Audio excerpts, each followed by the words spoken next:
How are you? Looking handsome boys as always. So are you. That sounds strange to me. I've got some great stories for you guys today. Good morning, Nigeria. I like to say that TVC has our finger on the pulse and an eye on the street. And if it's a trending story, we are definitely going to attempt to dissect it on here for you guys. In our first story, a Reverend Yinka Yusuf of Household of Love Church has vowed to take on the Anambra State Governor, Charles Soludo, after the governor recently referred to loud evangelism as noise pollution. However, the governor has consistently pushed back against claims that he banned evangelism, and he's clarified that his actions were solely aimed at enforcing existing noise pollution laws. This is very interesting that we are making this a religious thing, because just last year, hotels and other institutions in Lagos were shut down by the Lagos State government. But let's take a look at social media. Herodotus says, Christianity is not radicalism. Respect your leaders. You cannot openly disobey the authorities and tell your members that they will make heaven when you are encouraging the first sin. I'll take another tweet. Coolant says, even in Western countries, there's many evangelism going on the street. That's wrong of Soludo calling preaching of gospel Jesus Christ noise. The Lagos State Environmental Protection Agency has gotten involved. Even just last year, the Redeemed Christian Church of God was closed down. So I don't think it's personal. But moving on, a Lagos State Waste Management Authority worker has publicly called out her superiors over alleged underpayment, contradicting rumors of a salary increase. According to her, the workers were supposedly set to receive 85,000 naira, but in reality, they're only getting 30,000 naira. Take a look.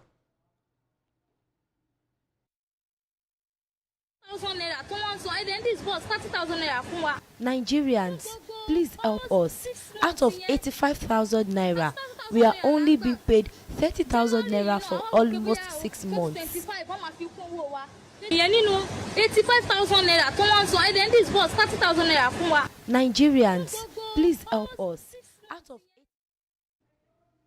This is very important, because I believe that we owe it to public service workers to have discussions about fair wages and labor conditions. And as opposed to fighting the Nigerian government, it would be great to see the National Labour Congress get involved in things like this, in these sorts of important issues for essential workers. But let's take a look at social media. She has some guts on her to stand against an institution like that. OK Belgium says, 85,000 naira a week or a month, because how much is a bag of rice again? They're not even getting paid that 85,000. Mr. Brickler says, does she know that she's already lost her job for speaking out? Very interesting. I'm very curious, Ibrahim and Netoma, what do you think about this? A gutsy woman to come and call out the Lagos State government like this, don't you think?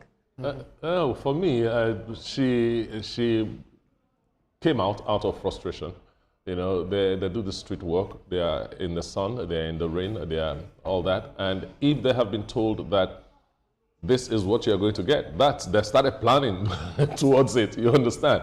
And only for you to come get a paltry 30,000. It could be annoying that she has some guts. And yes, that person that tweeted saying, does she know she has lost her job? That person hit the nail on the head. Yes, I'll react to the other story. Reacting to Pastor Yinka, saying that he's going to dare Governor Soludo.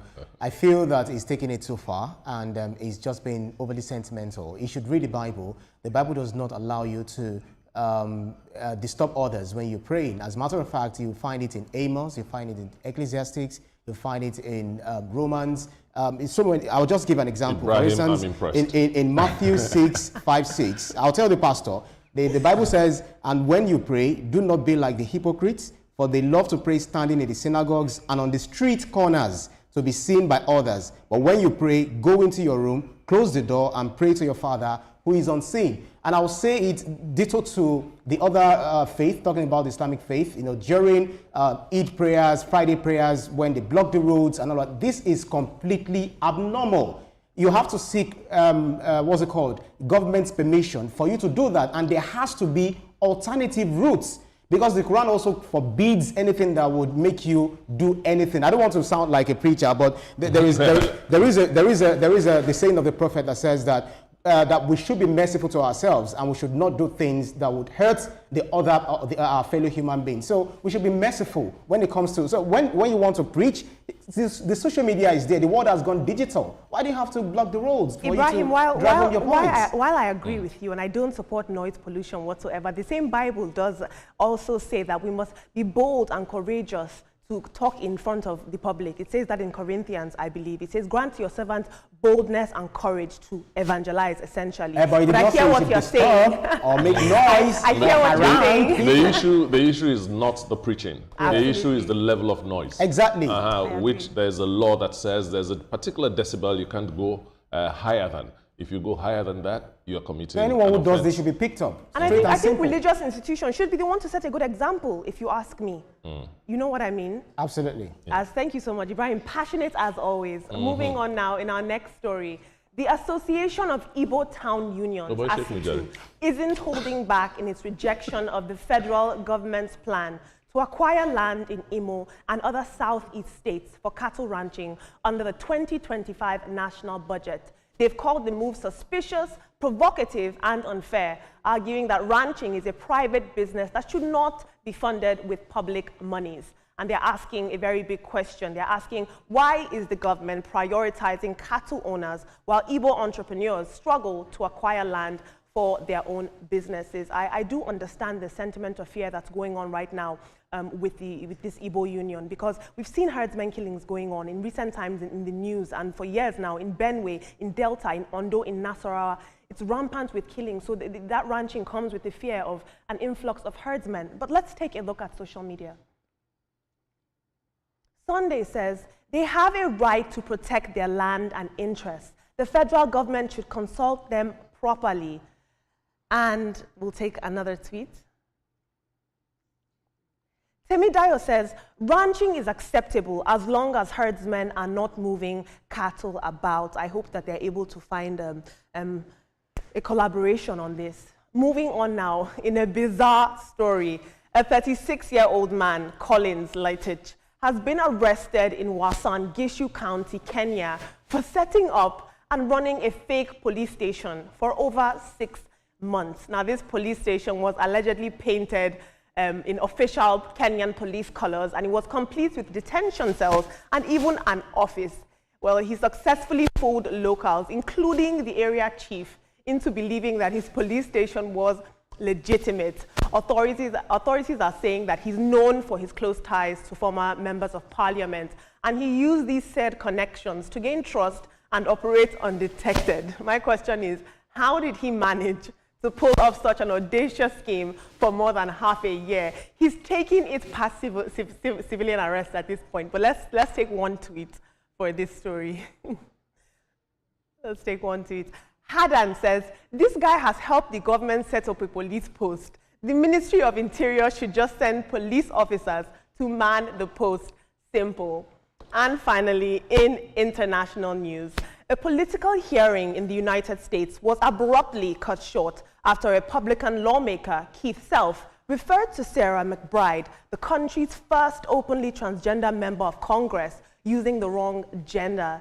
Now, McBride, who represents the state of Delaware, calmly responded by addressing him respectfully back. But several conservative politicians have continued to challenge the recognition and rights of transgender individuals. Before we take our final tweet, I'll ask you guys to please chime in on the conversation. If you think you have an interesting perspective you'd like to share, tag us with the hashtag TrendingNowTVC on any social media platform.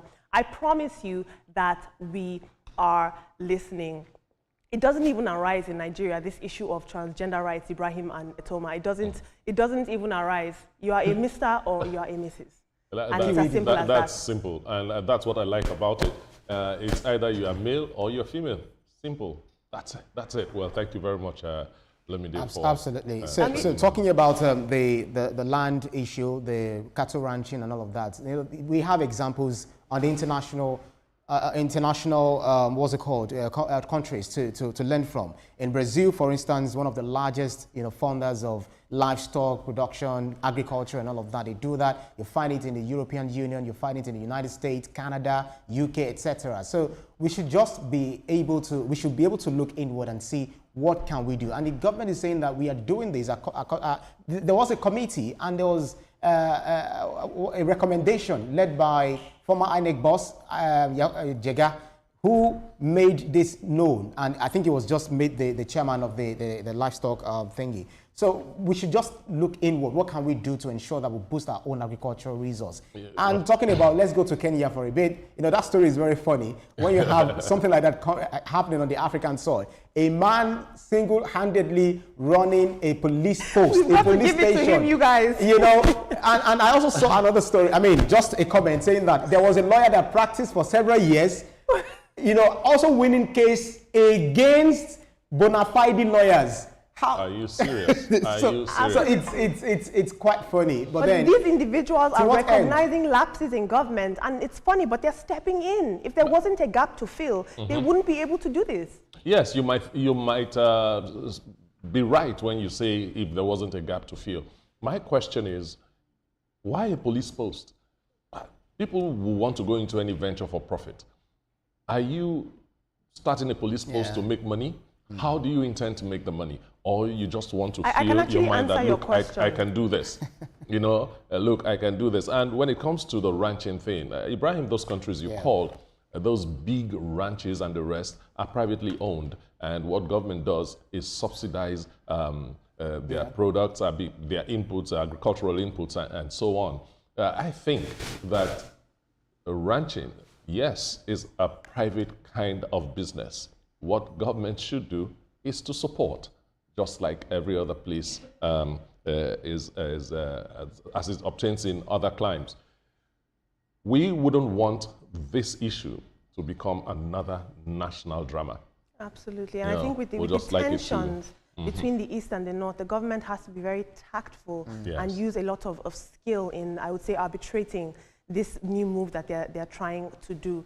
Right. But in regards to Kenya, I will say that he came out and he said, look, we set up community resources to put this together because crime is rife in our area. We had no choice. That's why he does. So to your question, who has the right to allow for that to happen is the Inspector General of Police, is the Interior Ministry, and so on and so forth. They have the Police Reform Act that speaks to that. So if you really want that, people are supporting the man, unfortunately, saying that because of the crime that is rife in the country, that's the reason they support him supported him in the community and all of that. But then, if you wanted to do that, it should go through the proper routes. The channels. I mean, you set up a police station, that's the first.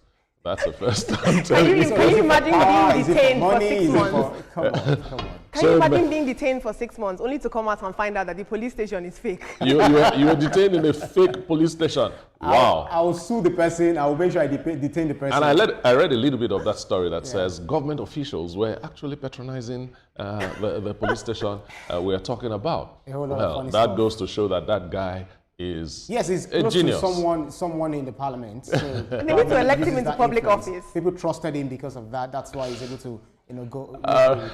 All right, thank you, Olamide. You're welcome. Beautiful stories you had today. You've given us reasons to do a lot of JoJo.